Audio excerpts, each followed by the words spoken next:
Hello students, आप सभी का स्वागत है आपके अपनी YouTube channel A to Z NCERT facts में।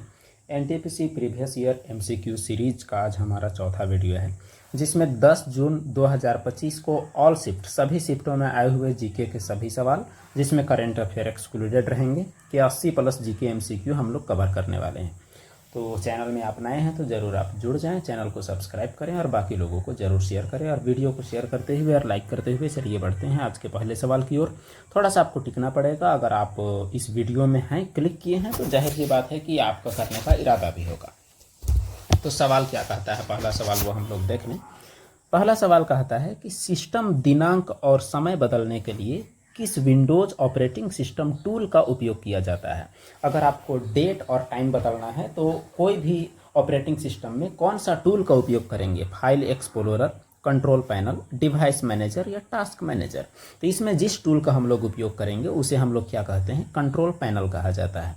कंट्रोल पैनल समझ लीजिए कि जो आपका फ़ोन में जो सेटिंग होता है वही आपका जो कंप्यूटर सिस्टम में कंट्रोल पैनल है वही सेम टू सेम है।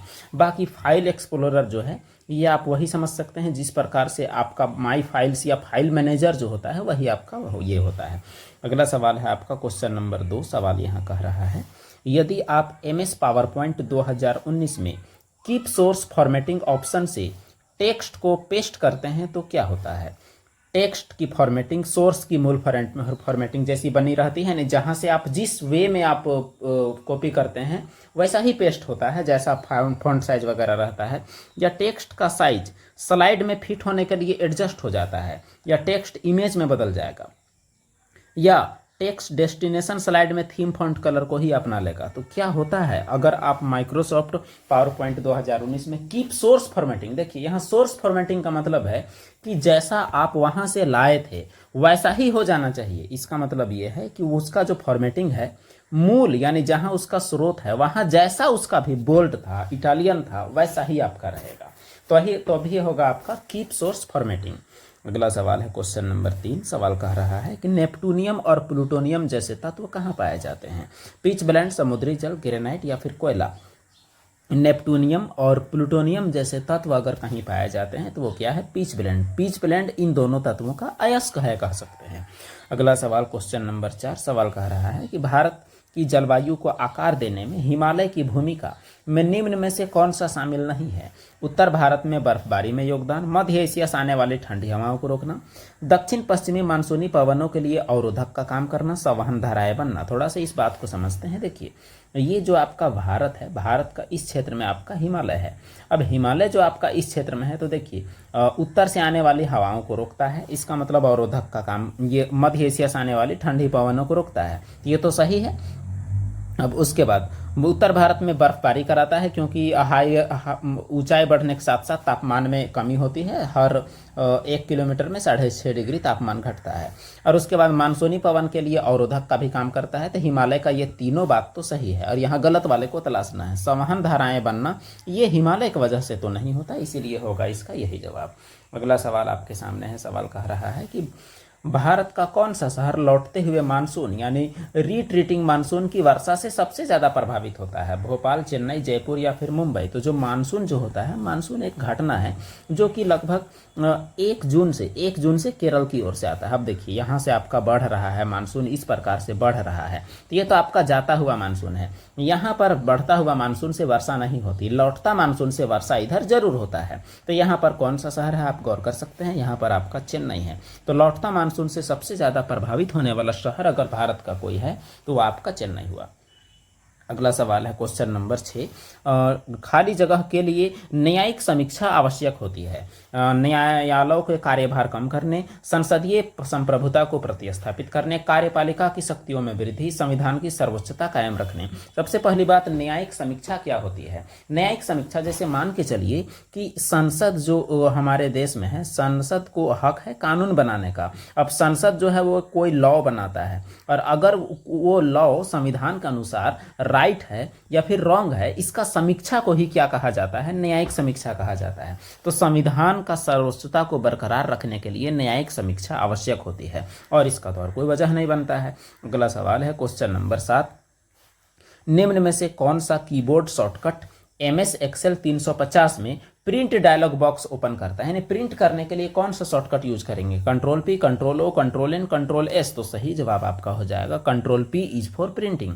बाकी आप देखेंगे तो कंट्रोल ओ जो है वो ओपन करने के लिए होता है, कंट्रोल एन जो है वो न्यू स्लाइड के लिए होता है, कंट्रोल एस जो है वो सेव के लिए होता है। तो अलग अलग शॉर्टकट अलग अलग चीज़ों के लिए। अगला सवाल है क्वेश्चन नंबर 8, अनुसूचित जातियों और अनुसूचित जनजातियों के कल्याण के लिए 1990 के 65वें संशोधन अधिनियम द्वारा कौन सा प्रावधान लाया गया था। ये 1990 की बात है, यानी क्या किया गया, एक बहुसदस्यीय राष्ट्रीय आयोग बनाने की बात की गई, एक विशेष अधिकारी नियुक्त करने की बात की गई, जनजातीय कार्य के लिए एक मंत्रालय की बात की गई, एक नई आरक्षण नीति की बात की गई। तो 1990 के 65वें संविधान संशोधन के तहत एसटी और एससी लोगों के लिए क्या किया गया, एसटी एससी आयोग बनाया गया, जो कि एक बहुसदस्यीय राष्ट्रीय आयोग बना। इसका नाम भी क्या है, एससी एसटी राष्ट्रीय आयोग, यानी राष्ट्रीय स्तर पर एक आयोग बनाया गया जो एससी एसटी के विकास के लिए काम करने का प्रयास करेगा और इनके उत्थान में अपना योगदान देगा। अगला सवाल, भारत में प्रति टन किलोमीटर ऊर्जा खपत के संबंध में कौन सी परिवहन प्रणाली सर्वाधिक कुशल है, यानी सबसे कम ऊर्जा खपत किसमें होता है, सबसे कम एनर्जी में कौन चलता है, रेल मार्ग, अंतर्देशीय जल मार्ग, वायु मार्ग या सड़क मार्ग। तो अगर ऊर्जा का खपत की अगर बात किया जाए तो सबसे आसानी से चलता है अंतर्देशीय जल मार्ग, यानी नदी वाला जल मार्ग, क्योंकि नदी वाला में एक तरफ तो धारा के प्रवाह में ही चलता है। तो इसीलिए ऊर्जा खपत के माध्यम, ऊर्जा खपत के हिसाब से सबसे कम ऊर्जा खपत इसी में होता है, यानी सबसे ज़्यादा कुशल हुआ। अगला सवाल है, उत्कल मैदान भारत के तटीय मैदान के किस भाग में स्थित है, पूर्व तटीय मैदान, कोंकण तट, मालाबार तट या पश्चिम तटीय मैदान। तो ये जो उत्कल तट है, यहाँ उत्कल मैदान भारत के कौन सा तटीय मैदान में है, चलिए थोड़ा मैप के माध्यम समझते हैं। देखिए उत्कल जो है वह आपका उड़ीसा वाला तट को हम लोग बोलते हैं, उड़ीसा वाला तट को क्या बोलते हैं, उत्कल। तो यहाँ पर का मैदान को उत्कल मैदान, और उसके नीचे आपका गोलकुंडा तट है। हालांकि उत्कल वाले को और एक नाम दिया जाता है जिसे हम लोग उत्तरी सरकार कहते हैं, उत्तरी सरकार तट। और उसके बाद है आपका यहाँ कोरोमंडल तट, यानी कोरोमंडल मैदान, और ये पूरे का पूरा क्या कहलाता है, पूर्वी तटीय मैदान कहलाता है। बाकी अगर कोंकण तट की बात किया जाए तो ये रहा कोंकण तट, ये रहा मालाबार तट, और उसके बाद इधर आपका क्या है तो सह्याद्री है, जिसमें से तट यहाँ कोंकण तट आपका गुजरात तक जाता है। अगला सवाल हुआ आपका क्वेश्चन नंबर 11, यदि भारत में कोई नगर पालिका अपना कार्यकाल पूरा होने के पहले ही भंग हो जाए तो क्या होगा, केंद्र सरकार शासन का कार्यभार अपने हाथ में ले लेती है, 6 महीने के भीतर नया चुनाव, पिछली नगर परिषद को फिर से बहाल, नगर पालिका का अस्तित्व समाप्त हो जाता है। देखिए नगर पालिका जिसका अस्तित्व 5 साल के लिए होता है चुनाव होने के बाद, अगर वो अपना कार्यकाल पूरा होने से पहले ही भंग हो जाए तो कंपलसरी है कि 6 महीना के भीतर नया चुनाव होना चाहिए। अच्छा, ये चीज़ कौन कौन चीज़ के लिए लागू होता है ये आपको बताएं। ये 6 महीना के अंदर वाला बात राष्ट्रपति के लिए भी यही चीज़ लागू होता है, यही चीज़ आपका पंचायत चुनाव में भी लागू होता है, और यही चीज़ आपका नगर पालिका में भी लागू होता है। अगला सवाल क्वेश्चन नंबर 12, कंप्यूटर से यह सवाल है, MS पावर पॉइंट 365 में नई स्लाइड बनाने के लिए किस विधि का उपयोग नहीं किया जा सकता है, नया स्लाइड आपको ऐड करना है। होम टैब पर new slide, control M, slide sorter में राइट क्लिक करना और न्यू स्लाइड सेलेक्ट करना, कंट्रोल N दबाना। तो क्या है जिसमें नया स्लाइड हम लोग ऐड नहीं कर सकते, कौन सा तरीका से, तो देखिए कंट्रोल N जो है वो न्यू फाइल को ओपन तो जरूर करता है बाकी में, लेकिन स्लाइड वाले में कंट्रोल M जो है वो नया स्लाइड लाता है, इसलिए कंट्रोल N आपका इसमें तो काम नहीं करने वाला है। इसीलिए बाकी जो 3 तरीके हैं वो नए स्लाइड ऐड करने के हैं कंट्रोल N को छोड़कर। तो क्वेश्चन नंबर 12 का जवाब क्या हो चुका, तो B। अगला सवाल है, निम्न में से किस विद्रोह की जड़ इस तथ्य में निहित है कि अंग्रेजों ने आदिवासियों को ताड़ी के पेड़ों पर उनके पारंपरिक अधिकारों से वंचित कर दिया था। यानी तो कौन सा विद्रोह है जिससे अंग्रेजों ने ताड़ी पेड़ पर जो अधिकार था, वहाँ जो रोजगार चलता था, उससे वंचित कर दिया अंग्रेजों ने। तेलंगा खड़िया विद्रोह, मांझी विद्रोह, खासी विद्रोह, कोया विद्रोह, यानी यह आपका आंध्र प्रदेश का विद्रोह है। तो इसमें आप नाम से भी थोड़ा सा जा सकते हैं, यह विद्रोह आपका कौन सा है, तो कोया विद्रोह। कोया विद्रोह ताड़ी विरोधी आंदोलन कह सकते हैं, लेकिन ताड़ी विरोधी आंदोलन का स्वरूप ऐसा है, ताड़ी से आप संबंधित कर सकते हैं। अगला सवाल आपका, लोक अदालत की अवधारणा खाली जगह से प्रेरित है। अमेरिकी मध्यस्थता प्रणाली, प्राचीन भारतीय विवाद समाधान, ब्रिटिश जूरी प्रणाली, रोमन कानूनी प्रणाली। जो लोक अदालत का जो कॉन्सेप्ट जो भारत में आया है जिसमें साधारण मामलों को निपटा दिया जाता है कोर्ट के लंबे पचड़ों से फंसाए बिना, तो वह प्राचीन भारतीय विवाद समाधान ही उसका जड़ है और उसी के वजह से उसी से प्रेरणा लेके इसको शामिल किया गया है ताकि न्याय प्रक्रिया को में तेजी लाया जा सके। अगला प्रश्न है, भारत की पंचवर्षीय योजनाओं के बारे में निम्न कथनों पर विचार कीजिए और बताइए कौन कौन सही हैं। तो पहली पंचवर्षीय योजना हेरोड डोमन मॉडल पर आधारित थी और इसने खाद्य सुरक्षा को संबोधित करने के लिए कृषि विकास को प्राथमिकता दी। दूसरी योजना महाल नोबिस योजना कहा जाता है, इसमें तीव्र औद्योगिकरण की पर केंद्रित थी। तो दोनों सही, दोनों गलत, केवल एक सही, केवल दो गलत। तो देखिए इसमें ये जो है ये कथन बहुत ही अच्छा है, समझिए ये दोनों आपका सही है। पहली पंचवर्षीय योजना जो कि 1951 से लेकर 1956 तक चला, वो हेराल्ड डोमन मॉडल पर आधारित था जिसमें कृषि यानी एग्रीकल्चर को सबसे ज़्यादा जोर दिया गया। दूसरा योजना जो 1956 से 61 तक आया, इसमें तेजी से तीव्र औद्योगिकरण को जोर दिया गया और इसे महालनोबिस योजना के नाम से भी जाना जाता है। ये दोनों कथन सत्य हैं। अगला सवाल, निम्न में से कौन सा अवनद्ध वाद्य नहीं है, यानी पूरी तरह से ढका हुआ कौन सा वाद्य यंत्र नहीं है?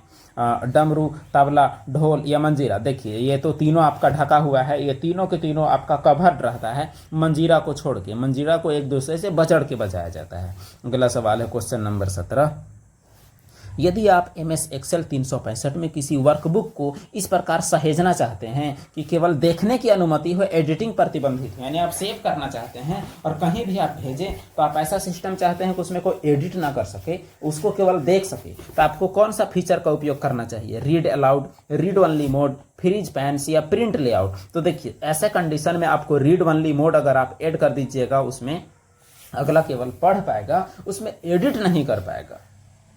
अगला सवाल है, तख्ते बही शिलालेख किस क्षेत्र से संबंधित है? गुजरात, कन्नौज, आगरा या कंधार? तो तख्ते बही नामक शिलालेख किससे संबंधित है? तो वह गांधार से संबंधित है। कौन सा शिलालेख? तख्ते बही। अगला सवाल क्वेश्चन नंबर 19, 1892 में भारतीय राष्ट्रीय कांग्रेस ने इलाहाबाद अधिवेशन में एक महत्वपूर्ण प्रस्ताव पारित किया, जिसमें निम्न में से किसमें भारतीयों को शामिल करने की मांग की गई थी? यानी वहां एक प्रस्ताव पारित किया कि भारतीयों को वहां शामिल करना चाहिए। कहां? सिविल सेवा में, प्रांतीय विधानसभा में, वायसराय परिषद में, विधान परिषद में। तो 1892 का जो इलाहाबाद अधिवेशन था उसमें जो फैसला आया था, तो उसमें फैसला आया कि जो भारत का विधान परिषद है उसमें भारतीयों को भी शामिल किया जाए ताकि कानून के मामले में भारतीय भी अपना डिस्कशन कर सकें। अगला सवाल है, तंत्रिका आवेगों को संचारित करने में अंतर्ग्रथन प्रभाविता यानी सिनेप्सिस इफेक्टिवनेस, जैसे दो तंत्रिका तंत्र के बीच जो होता है सिनेप्स, जहां से संदेश जाता है,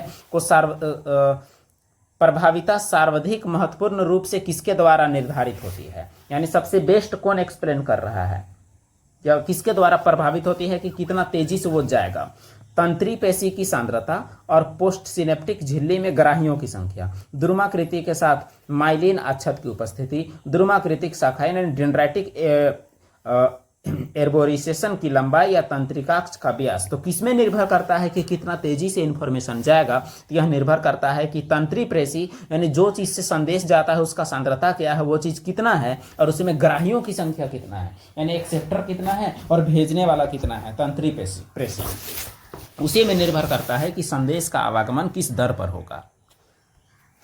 अगला सवाल, कौन सा उद्योग क्लस्टर विकास से निकटता से संबंधित है और भारत में कृषि के बाद रोजगार सृजन के मामले में दूसरा सबसे बड़ा क्षेत्र है? तो भारत में रोजगार सृजन के लिए सबसे बड़ा क्षेत्र कौन सा है? कृषि। आपको बताना है दूसरा क्या है? ऑटोमोबाइल, फार्मास्यूटिकल, स्टील की वस्त्र परिधान। तो जो टेक्सटाइल इंडस्ट्री है, वस्त्र और परिधान, वो भारत में दूसरा नंबर में है। इसका मतलब इसका जवाब क्या हो जाएगा? तो इसका जवाब आपका ऑप्शन नंबर डी हो जाएगा, क्वेश्चन नंबर 21 का। अगला सवाल है, भगवान विष्णु की लेटी हुई प्रतिमा किस गुफा में पाई जाती है? एलिफेंटा, एलोरा, अजंता या फिर उंडावली? तो भगवान विष्णु की लेटी हुई प्रतिमा अगर कहीं पाई गई है तो वह उंडावली गुफाओं में पाई गई है। अगला 1 मिनट, उंडावली गुफाएं इसका सही जवाब हो जाएगा। अगला सवाल है, भारत में प्रथम विधि आयोग का नेतृत्व किसने किया? Lord Macaulay, Elijah Impey, Lord Hasting या लॉर्ड कॉर्नवालिस? तो भारत का जो पहला विधि आयोग जो बना है वो लॉर्ड मैकाले के नेतृत्व में बना है औपनिवेशिक काल में। अगला सवाल, ध्रुव सेन का उत्तराधिकारी कौन? शिलादित्य, धारापट्टा, द्रोण सिंह या गुहा सेन? तो ध्रुव सेन का उत्तराधिकारी कौन था ये आपसे पूछा गया है। सही जवाब है धारापट्टा। ये सब सवाल काफी नया में है जो कि फेमस वंशों से नहीं है, इसीलिए आपको पकड़ में नहीं आ रहा है। अगला सवाल, वायु में ध्वनि तरंग किस प्रकार की तरंग है? अनुप्रस्थ, अनुदैर्घ्य, विद्युत चुंबकीय, आप्रगामी? तो जो ध्वनि तरंग जो होता है उसका प्रकार है अनुदैर्घ्य। अनुदैर्घ्य अनुप्रस्थ में आपका फर्क क्या होता है? जैसे जो अनुदैर्घ्य है उसमें आपका जो दोलन जो होगा वो आपका आगे पीछे होगा। दोलन जो होगा वो कैसे होगा? तो आगे पीछे होगा। और अनुप्रस्थ में क्या होगा? दोलन जो होगा वो आपका ऊपर और नीचे होगा। और विद्युत चुंबकीय में क्या होता है? इलेक्ट्रिक फील्ड भी और मैग्नेटिक फील्ड होगा और दोनों एक दूसरे के परपेंडिकुलर और डायरेक्शन ऑफ प्रोपगेशन के भी परपेंडिकुलर होगा। तो इस प्रकार आपका जो ध्वनि तरंग है वो आपका अनुदैर्घ्य तरंग होता है। अगला सवाल, क्वेश्चन नंबर 26, भारतीय संविधान का निम्न में से कौन सा अनुच्छेद मानव तस्करी पर प्रतिबंध लगाता है? 24, 21, 23 या फिर 19? यानी किसके अनुसार मानव तस्करी करना इलीगल है? तो सही जवाब है अनुच्छेद 23 के तहत आप मानव तस्करी नहीं कर सकते। अनुच्छेद 23 के तहत मानव तस्करी करना गलत है, यानी बलात्, श्रम और इंसानी व्यापार। और अनुच्छेद 24 के तहत क्या है? 6 से 14 साल के बच्चों से कोई भी कारखाना में नुकसानदायी काम करवाना। अनुच्छेद 21 जो है वो आपका राइट टू लाइफ है, यानी जीवन जीने का आपका अधिकार देता है। और उसके बाद अनुच्छेद 19 जो है वो राइट टू स्पीक यानी अभिव्यक्ति की आज़ादी है। आप अपने विचार को अभिव्यक्त कर सकते हैं, वो अभिव्यक्ति की आज़ादी आर्टिकल 19 है। अगला सवाल, क्वेश्चन नंबर 27, कौन सा क्षेत्र प्रायद्वीपीय पठार की बाहरी परिसीमा का हिस्सा नहीं है? तो जो प्रायद्वीपीय पठार जो भारत में है उसका बाहरी सीमा का हिस्सा कौन नहीं है? गिर, दिल्ली रिज, हिमालय की राजमहल? तो देखिए हिमालय प्रायद्वीपीय श्रेणी का हिस्सा तो नहीं है। इधर आपका गिर है, इधर दिल्ली रिज है, इधर आपका राजमहल है, ये जरूर है, इधर आपका प्रायद्वीपीय भारत का सीमा बनाता है, लेकिन हिमालय तो कहीं दूर में है। अगला सवाल, निम्न में से कौन सा आदिवासी विद्रोह नहीं था? खेरवार, तमार, संथाल की फराजी? तो इसमें से 3 विद्रोह तीनों के तीनों झारखंड की आदिवासी विद्रोह हुए हैं। ये तीनों के तीनों झारखंड के ट्राइबल आंदोलन थे। फराजी आंदोलन जो है यह कोई आदिवासी विद्रोह नहीं है। अगला सवाल, क्वेश्चन नंबर 29, 2003 संशोधन के बाद भारत ने नागरिकता के किस सिद्धांत का सख्ती से पालन किया? जन्मभूमि नियम, जन्म से दोहरी नागरिकता या विश्व नागरिकता या रक्त संबंधी नियम? तो 2003 के संशोधन के बाद जो नागरिकता का नियम चला वो रक्त संबंधी, मतलब आपका वंशज के हिसाब से आपको नागरिकता देना शुरू किया, मतलब नागरिकता का निर्धारण किया गया। अगला सवाल है क्वेश्चन नंबर 30, निम्न में से किस कंपनी ने 1640 के दशक में चेन्नई में फोर्ट सेंट जॉर्ज का निर्माण किया? यानी फोर्ट सेंट जॉर्ज नामक किला का निर्माण किया और बाद में 1684 में मद्रास प्रेसिडेंसी की स्थापना की। कौन company? Genova East India company की, British East India company, Spanish या पुर्तगाली? तो 1640 के दशक में ऐसा काम किसने किया? तो जवाब है ब्रिटिश ईस्ट इंडिया कंपनी ने यह काम किया था। कौन सी company? British East India company. अगला सवाल, क्वेश्चन नंबर 31, निम्न में से कौन सी वास्तुकला 4 बाग शैली में बनाई गई है? ताजमहल, कुवतुल इस्लाम मस्जिद, बीजापुर गुंबद, कुतुब मीनार? तो 4 बाग शैली में यमुना नदी के किनारे आगरा में ताजमहल का निर्माण किया गया है। अगला सवाल है, किसी यौगिक का मूलानुपाती सूत्र क्या है? CH2 है। और मोलर द्रव्यमान कितना है? 56 है। तो इसका आणविक सूत्र आपको ज्ञात करना है। तो चलिए इस सवाल को बनाते हैं। सबसे पहले आप इसका ही आप द्रव्यमान निकालिए। तो कार्बन का क्या होता है? कार्बन का 12 होता है। और उसके बाद हाइड्रोजन का क्या होता है? 1 और ये काइट हुआ है तो 2 ठो है। अब देखिए ये हो गया 12 और ये हो गया 2, तो 12 और 2 कितना हो गया? 14। अब देखिए आपका इसका 14 है, लेकिन जो यौगिक है उसका क्या है? तो 4 गुना है, यानी 14 गुनी 4 यानी 56 है। इसका मतलब इसमें आपका जो CH2 है, ये CH2 इसको आप पूरे को आप 4 से गुना कर दीजिए तो आपका क्या हो जाएगा? C4 और H क्या हो जाएगा? 8। इस प्रकार आपका इसका सूत्र क्या हो जाएगा? तो C4H8 आपका यौगिक का सूत्र हो जाएगा जिसका भी बात हो रहा था। तो क्वेश्चन नंबर 32 का जवाब क्या है? Option number C. अगला सवाल, थार रेगिस्तान में मैदानों में कौन सा पेड़ पाया जाता है? सागौन, नीम, साल या खेजड़ी? तो राजस्थान में आपका खेजड़ी वृक्ष फेमस है। तो थार रेगिस्तान के मैदानों में कौन सा वृक्ष पाया जाता है? खेजड़ी वृक्ष पाया जाता है। ऐसा कहा जाता है कि चंद्रगुप्त मौर्य ने क्या अपना लिया था? जैन धर्म, बौद्ध धर्म, ईसाई धर्म या पारसी धर्म? तो चंद्रगुप्त मौर्य ने कौन सा धर्म अपनाया था? तो चंद्रगुप्त मौर्य ने जैन धर्म अपनाया था, और वो भी अपने जीवन के अंतिम दिनों में। और जैन धर्म की पद्धति के अनुसार ही चंद्रगुप्त मौर्य ने, जो पद्धति का नाम है सल्लेखना, इसी विधि से कर्नाटक के श्रवण बेलगोला में अपना प्राण त्यागा था। अगला सवाल है क्वेश्चन नंबर 35। रेलवे संशोधन विधेयक 2024 का प्राथमिक उद्देश्य क्या है? भारतीय रेलवे का निजीकरण करना, भारतीय रेलवे बोर्ड अधिनियम 1905 को 1989 वाले में विलय करना, रेलवे संचालन के लिए नया मंत्रालय बनाना, पूरे भारत में हाई स्पीड बुलेट ट्रेन शुरू करना। तो रेलवे संशोधन विधेयक 2024 का प्राथमिक उद्देश्य है कि भारतीय रेलवे बोर्ड अधिनियम 1905 का जो अधिनियम है उसको 1989 वाले अधिनियम में विलय करना। अगला सवाल है क्वेश्चन नंबर 36।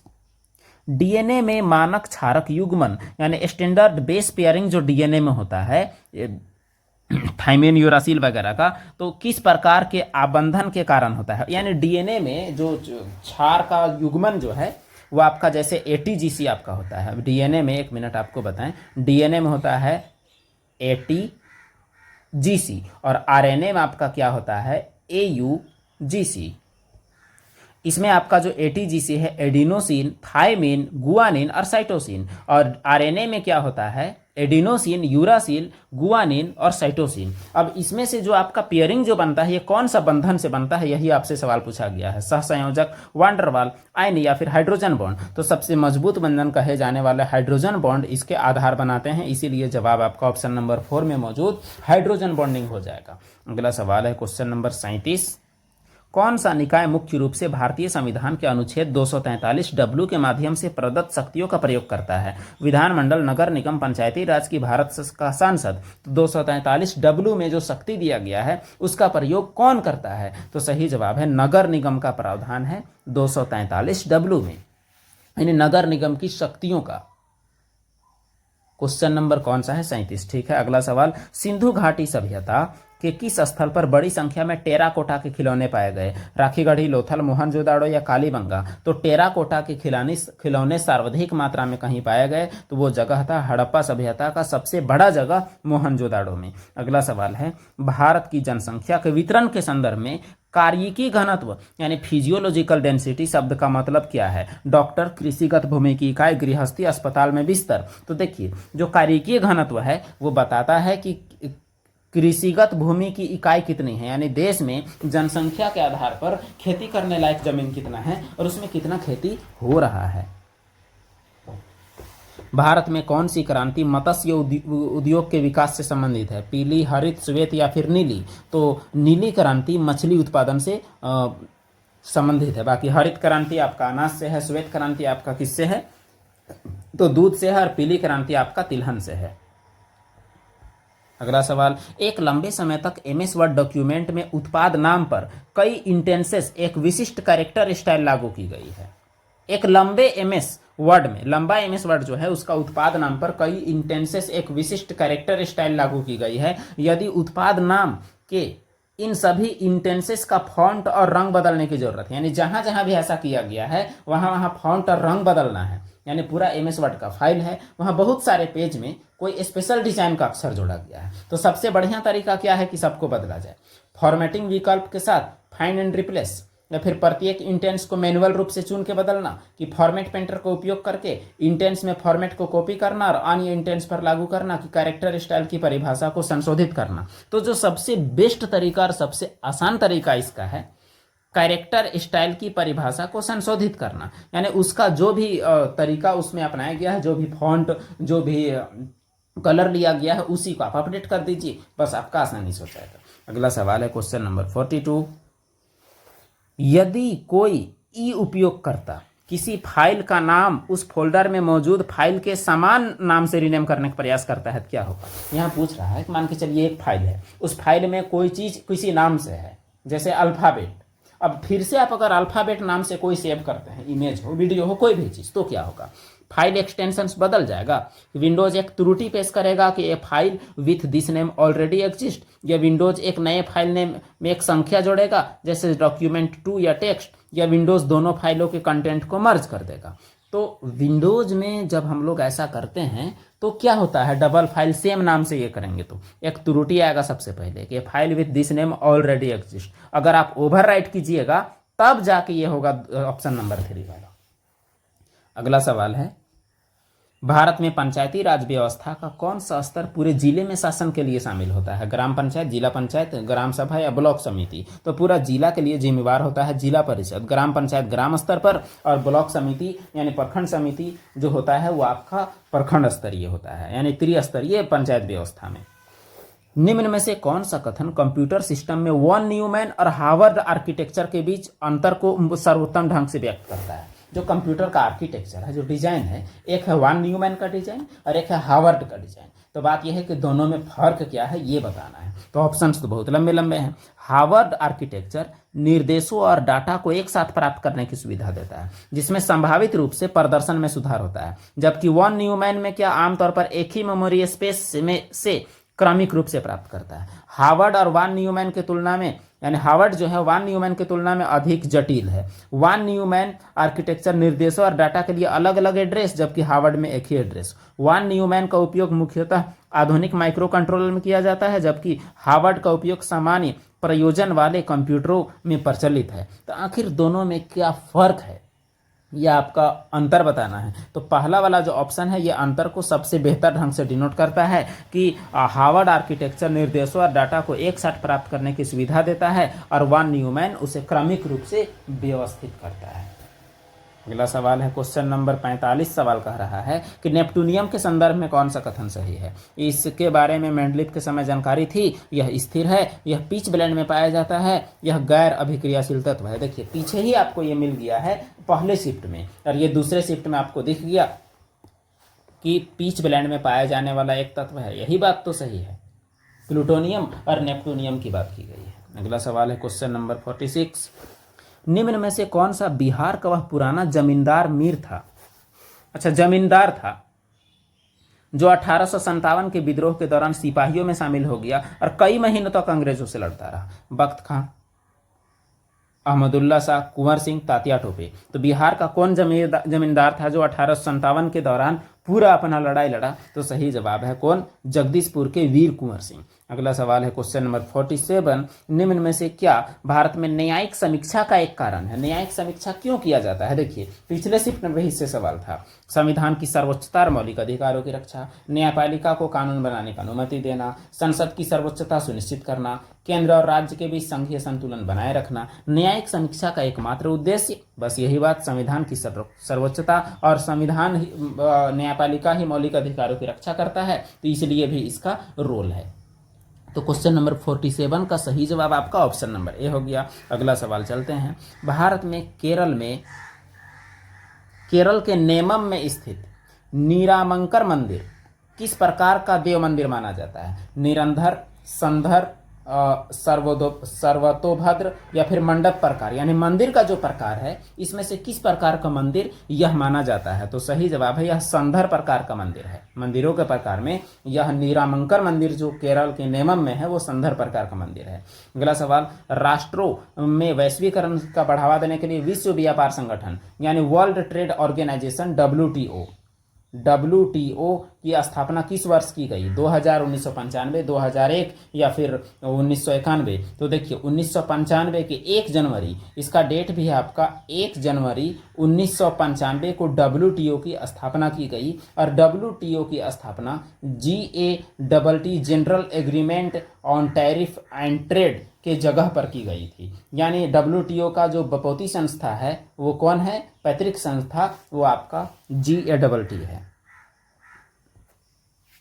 अगला सवाल है क्वेश्चन नंबर 50, भारतीय संविधान के किस अनुच्छेद में राज्यों को बेरोजगारी के मामले में सार्वजनिक सहायता का प्रावधान करने का निर्देश है? 42, 41, 39 या फिर 40? यानी बेरोजगारी के मामले में सबका सहायता राज्य कर सकता है, यानी सरकार कर सकता है, ऐसा प्रावधान किसमें है? तो ये प्रावधान अनुच्छेद 41 में है। अनुच्छेद 41 के तहत सरकार ऐसा कर सकता है। प्रभावी राजस्व घाटा सरकारी बजटन में किस वर्ष पेश किया गया था कि कितना राजस्व घाटा गया है? कौन साल? 2008, 9, 11, 12, 15, 16 या 3, 4? तो प्रभावी राजस्व घाटा को जब पेश किया गया था वो ईयर कौन सा था? तो वो ईयर आपका 2011-12 में पेश किया गया था सरकारी बजट में ही कि प्रभावी राजस्व घाटा कितना है। अगला सवाल है क्वेश्चन नंबर 52, MS वर्ड के किस टैब में पेज मार्जिन ओरिएंटेशन और साइज बदलने का ऑप्शन है? इंसर्ट, लेआउट, होम या फिर रिव्यू? तो MS ऑफिस का कौन सा टैब में पेज मार्जिन ओरिएंटेशन साइज बदलने जैसा ऑप्शन होता है? तो इसका सही जवाब आपका है लेआउट में ऐसा होता है, यानी उसका लेआउट आप बदलिएगा, कितना मार्जिन रखना है, कैसा ओरिएंटेशन है, लैंडस्केप हॉरिजॉन्टल है, ये सब आप बदल सकते हैं। अगला सवाल आपके सामने, निम्न में से कौन सा MS वर्ड 2019 में गटर मार्जिन का सबसे अच्छा वर्णन करता है? साफ साफ पूछा है गटर मार्जिन क्या है। पेज के चारों तरफ केवल विषम संख्या वाले पेज पर मार्जिन, कि डॉक्यूमेंट बाइंडिंग के लिए छोड़ा गया एक्स्ट्रा, कि हेडर के पेज टॉप पर स्पेस। तो देखिए गटर मार्जिन एक अजीब चीज है जिसमें जैसे आप अगर किताब छाप रहे हैं तो उसमें गटर मार्जिन दिया जाता है, जिस ओर आप बाइंडिंग करना है, जिस ओर पिन मारना है, केवल वही ओर छोड़ेगा, बाकी तरफ नहीं छोड़ेगा। अगला सवाल है क्वेश्चन नंबर 54, भारत में 1793 में चार्टर नवीनीकरण यानी चार्टर रिन्यूअल के समय बोर्ड ऑफ कंट्रोल का अध्यक्ष कौन था? तो चार्टर अधिनियम पहला जो आया 1793 में, उस दौरान बोर्ड ऑफ कंट्रोल का अध्यक्ष कौन था ये पूछा हुआ है। Henry Dundas, William Granville, George leg या थॉमस टाउनसेंड? तो सही जवाब है इस दौरान कौन था? तो हेनरी डंडास था। Question number 54।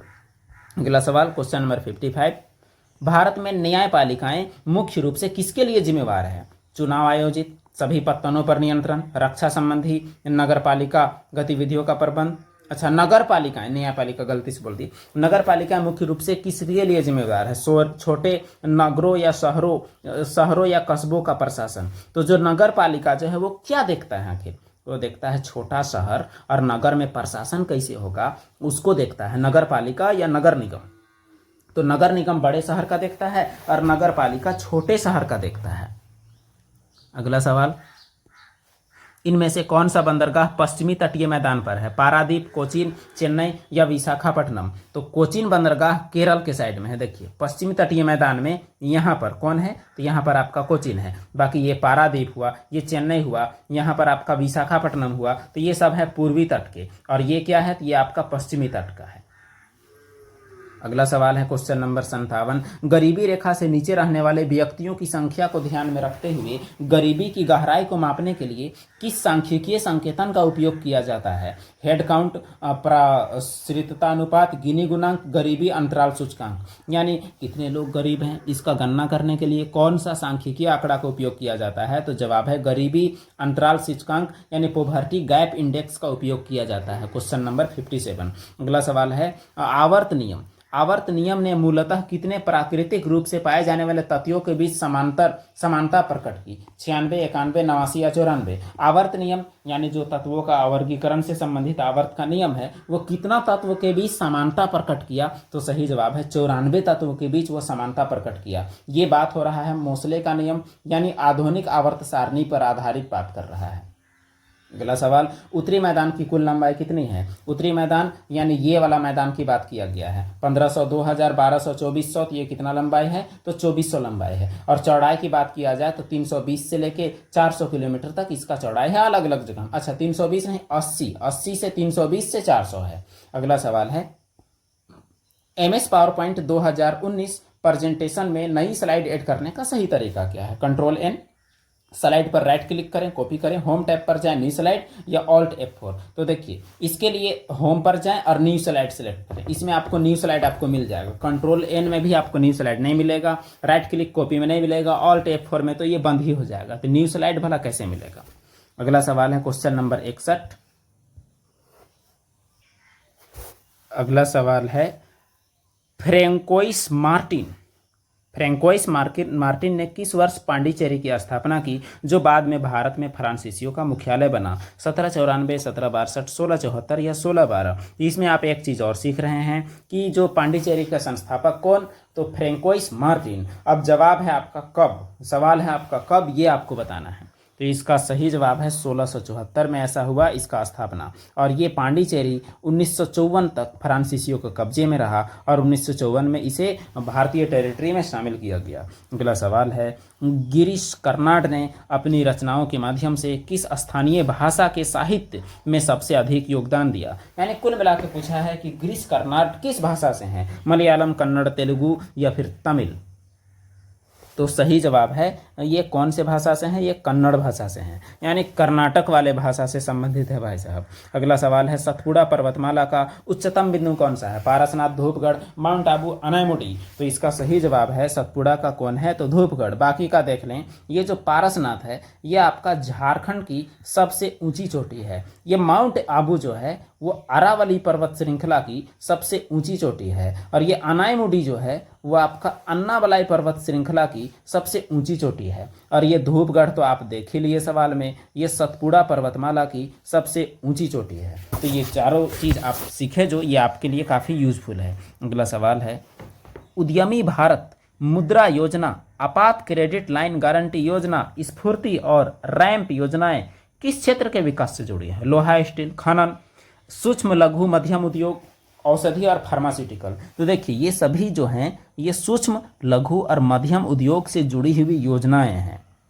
माइक्रो फाइनेंसिंग से सभी संबंधित हैं, तो सूक्ष्म से ही संबंधित हैं। अगला सवाल है, तेल और वसा युक्त खाद्य पदार्थों को नाइट्रोजन से प्रधावन किया जाता है क्योंकि यह पैकेजिंग से ऑक्सीजन को हटाता है, उत्पाद में पोषण मान बढ़ाता है, पैकेजिंग हाइड्रोजन घटाता है, उत्पाद का स्वाद बढ़ाता है। तो ये क्या करता है कि उसे नाइट्रोजन से प्रभावित किया जाता है? तो इसका सीधा कारण है पैकेजिंग से हाइड्रोजन को हटाता है, यानी कुल मिलाकर उसमें नमी नहीं आने देता है। देखिए यहाँ ऑप्शन आपका थोड़ा अजीब दिया है, एकदम अजीब है, और खराब होने से बचाता है। अगला सवाल है क्वेश्चन नंबर 66, एंजाइम क्रिया से प्रेरित फिट मॉडल यानी इंड्यूस्ड प्रेरित फिट मॉडल के अनुसार क्रियाधार बंधन एंजाइम की संरचना को अस्थायी रूप से बदलता है, रूपांतरण के बिना क्रियाधार को तुरंत मुक्त करता है, एंजाइम के सक्रिय स्थल में कोई बदलाव किए बिना होता है, एक संरूपीय परिवर्तन को प्रेरित करता है जो उत्प्रेरण के लिए सक्रिय स्थल को अनुकूलित करता है। तो इसका जवाब क्या हो जाएगा क्वेश्चन नंबर 66 का? तो जवाब है आपका ऑप्शन नंबर डी। लेकिन यहाँ जो है क्या कह रहा है वो बात आपको समझना है। देखिए एंजाइम कैसे काम करता है? एंजाइम जो है कोई अभिक्रिया के दर को बढ़ाता है। तो मान के चलिए ये एंजाइम है और ये आपका अभिक्रिया है, तो इसका दर को बढ़ाने के लिए ये एक माहौल बनाता है, एक मैदान देता है, और उसके बाद यहाँ जो माहौल जो बनाएगा इस माहौल में इसको अभिक्रिया करने के लिए प्रेरित करता है। तो एक तरह से एक संरूपीय परिवर्तन को प्रेरित करता है और यहाँ एक एक्टिव साइट बनाता है जिसको सक्रिय स्थल बोलते हैं, और उसे इसके हिसाब से ढालता है ताकि वहाँ बदलाव हो सके, उसे अनुकूलित करता है। तो ये तो एंजाइम क्रिया मॉडल आपका रसायन विज्ञान का एक जटिल मतलब एक अलग चीज़ है। अब यहाँ तो हम लोग ऑब्जेक्टिव केवल कर रहे हैं। अगला सवाल, सिंह सभा आंदोलन किस समुदाय से है? हिंदू, सिख, मुस्लिम या पारसी? तो सिंह सभा आंदोलन किन लोग का है? तो सिख समुदाय से है। अगला सवाल है क्वेश्चन नंबर 67, विंडोज एप्लीकेशन में वर्तमान एप्लीकेशन को बंद करने के लिए ऑल्ट के साथ कौन बटन दबाएंगे? F6, F1, F10 या F4? तो ऑल्ट के साथ F4 दबाने से कोई भी विंडो आपका क्लोज हो जाता है। अगला सवाल है, मस्की शोक शिलालेख की खोज किसने की? James Prinsep, Lord Canning, Christian Lassen या सी बोर्डन? तो मस्की का जो शिलालेख है वह सी बीडन के द्वारा खोजा गया है। अगला सवाल, 2011 की जनगणना के अनुसार कितनी जनसंख्या शहरी क्षेत्र में रहती है? 33-50, 32-30, 34-68, 31-16? तो सही जवाब है 31-16। तो एक तरफ आपका 31-16 है और एक तरफ आपका 68-84 है। तो 68-84 हो गया कौन सा जनसंख्या? तो ये ग्रामीण जनसंख्या, और शहरी जनसंख्या आपका 31-16। ये आपका कौन सा हो जाएगा? शहरी, आपको याद रखना है। अगला सवाल है क्वेश्चन नंबर 71, शासन की स्थिरता के संदर्भ में संसदीय प्रणाली की सबसे बड़ी कमी क्या है? अविश्वास प्रस्ताव या गठबंधन विवादों के कारण सरकार गिर जाती है, चुनाव प्रत्येक दशक में एक बार होता है, न्यायपालिका प्रायः कार्यपालिका के निर्णयों को नकार देती है, राष्ट्रपति किसी भी समय प्रधानमंत्री को बर्खास्त कर सकते हैं। सबसे बुरा बात यह है कि अविश्वास प्रस्ताव और गठबंधन विवाद के चलते सरकारें गिर जाता है और वहाँ शून्य की स्थिति आ जाती है। तो ये इसका एक बड़ा खामी है। अगला सवाल, निम्न में से कौन से वन मुख्य रूप से भारत में 100 सेंटीमीटर और 200 सेंटीमीटर के बीच वार्षिक वर्षा वाले क्षेत्रों में पाए जाते हैं? उष्णकटिबंधीय पर्णपाती, उष्णकटिबंधीय सदापर्णी, कंटक वन, अल्पाइन वन। तो 100 से 200 के बीच में पाए जाने वाले वन कौन से हैं, ये सवाल पूछा हुआ है। तो उष्णकटिबंधीय पर्णपाती वन। बाकी जो सदाबहार वन जो हैं वो 200 प्लस सेंटीमीटर बारिश जहाँ होता है वहाँ पाए जाते हैं। अगला सवाल, एप्लीकेशन से सीधे MS power point file open करने का शॉर्टकट क्या है? Control S, control P, control O या कंट्रोल N? तो एप्लीकेशन से सीधे अगर आपको ओपन करना है पावर पॉइंट को तो उसका जो शॉर्टकट है वो कंट्रोल O है। अगला सवाल, निम्न में से किस एक्ट के द्वारा ब्रिटिश भारत की आंतरिक सरकार के लिए अधिनियमित किए जा सकने वाले सभी विनियमों को विनियमित संहिता का प्रावधान किया गया था? 1793, 1773, 1784, 1813। यहाँ पूछा है किस एक्ट के द्वारा ब्रिटिश भारत का जो अंदर सरकार होगा उसमें कोई भी कानून बनेगा, कोई भी अधिनियमित किए जाने वाले जो नियम बनेंगे उसके लिए नियम बनाया गया। तो ये बनाया गया किसमें? पिट्स इंडिया एक्ट में। और कंपनी को कंट्रोल करने के लिए रेगुलेटिंग एक्ट लाया गया था और उसको रेगुलेट करने के लिए पिट्स इंडिया एक्ट लाया गया। यदि आप कट पेस्ट का उपयोग करके टेक्स्ट को स्थानांतरित करते हैं तो MS वर्ड में पेस्ट होने से पहले टेक्स्ट कहाँ जाता है? जैसे आप कॉपी कर लिए या कट कर लिए तो वो जहाँ पेस्ट करिएगा वहाँ से पहले कहाँ जाएगा? Clipboard, recycle bin. पेस्ट किए जाने तक अस्थायी रूप से गायब या अस्थायी डॉक्यूमेंट में संग्रहित, तो उसका नाम है क्लिपबोर्ड। जहाँ वो बीच में जाता है वो क्लिपबोर्ड। आप अपना फोन में भी देखते होंगे, कॉपी करने पर आपका कीबोर्ड के जस्ट ऊपर में एक जगह होता है, वहाँ रहता है, उसे क्लिपबोर्ड कहते हैं। अगला सवाल है, MS वर्ड में किसी इमेज के चारों ओर टेक्स्ट रैपिंग करते समय, इमेज के चारों ओर टेक्स्ट का रैपिंग करेंगे तो निम्न में से कौन सा लेआउट ऑप्शन चुनेंगे? टेक्स्ट फ्लो की उपेक्षा करते हुए टेक्स्ट और अवयवों के सापेक्ष सटीक रूप से पोजीशन करने में सबसे बढ़िया फ्लेक्सिबिलिटी प्रदान करेगा? Through, tight, behind text, in front of text या स्क्वायर? आखिर कौन सा ऑप्शन चुनेंगे कि टेक्स्ट रैपिंग कर पाएंगे? तो सही जवाब है बिहाइंड टेक्स्ट या इन फ्रंट ऑफ टेक्स्ट। तब जाकर उसके चारों ओर हम लिख सकते हैं, टेक्स्ट के पीछे और टेक्स्ट के फ्रंट में। कायस्थ समुदाय का प्रधान कौन? पुस्तापला, प्रथम कायस्थ, उपरिका, प्रथम कुलिका? तो सही जवाब है प्रथम कायस्थ, कायस्थ समुदाय का प्रधान हुआ करता था। अंग्रेजों ने खाली जगह शिक्षा को एक उपकरण के रूप में इस्तेमाल किया। महिला सशक्तिकरण को सपोर्ट करने के लिए, औपनिवेशिक शासन को मजबूत बनाने के लिए, भारतीय समाज को सुधारने के लिए, भारतीय व्यापार का विस्तार के लिए। तो अंग्रेज लोग शिक्षा क्यों किए? ताकि औपनिवेशिक शासन को मजबूत किया जा सके और भारत में अपना पकड़ को मजबूत बनाया जा सके, इसलिए उन लोग शिक्षा का विकास किया। भागीरथी और अलकनंदा कहाँ पर मिलती है? ऋषिकेश, रुद्रप्रयाग, हरिद्वार की देवप्रयाग? तो भागीरथी और अलकनंदा जहाँ पर मिलती हैं वो जगह का नाम क्या है? तो वो जगह है आपका देवप्रयाग। देवप्रयाग में भागीरथी और अलकनंदा मिलती हैं। हड़प्पा सभ्यता में किस सामग्री की मूर्ति बनाने के लिए सीरे पेरडू यानी लुप्त मोम की प्रक्रिया का उपयोग किया जाता था? टेराकोटा, कांस्य, पत्थर या फिर सोना? तो कैसा बनाने के लिए यूज करते थे? कांसा की मूर्ति बनाने के लिए मोम प्रणाली का उपयोग करते थे। बाकी टेराकोटा तो मिट्टी से बनता था। भारतीय संविधान का कौन सा अनुच्छेद भारतीय नागरिकों को किसी विदेशी राज्य से कोई उपाधि स्वीकार करने से रोकता है? यानी कोई उपाधि आपको कोई विदेशी राज्य से लेने से रोकता है, कौन सा अनुच्छेद? 18, 17, 16 या फिर 15? तो सही जवाब है अनुच्छेद 18 में सीधी सी बात है उपाधियों का अंत, क्योंकि समानता का अधिकार के खिलाफ है उपाधि। तो उपाधियों का अंत है किसमें? आर्टिकल 18 में। इसमें आपका क्या है? छुआछूत, छुआछूत से मुक्ति। इसमें 16 में क्या है? नौकरियों में समान अवसर। और 15 में क्या है? जन्म, स्थान, जाति, धर्म, लिंग, ये सब के आधार पर कोई भेदभाव नहीं होगा।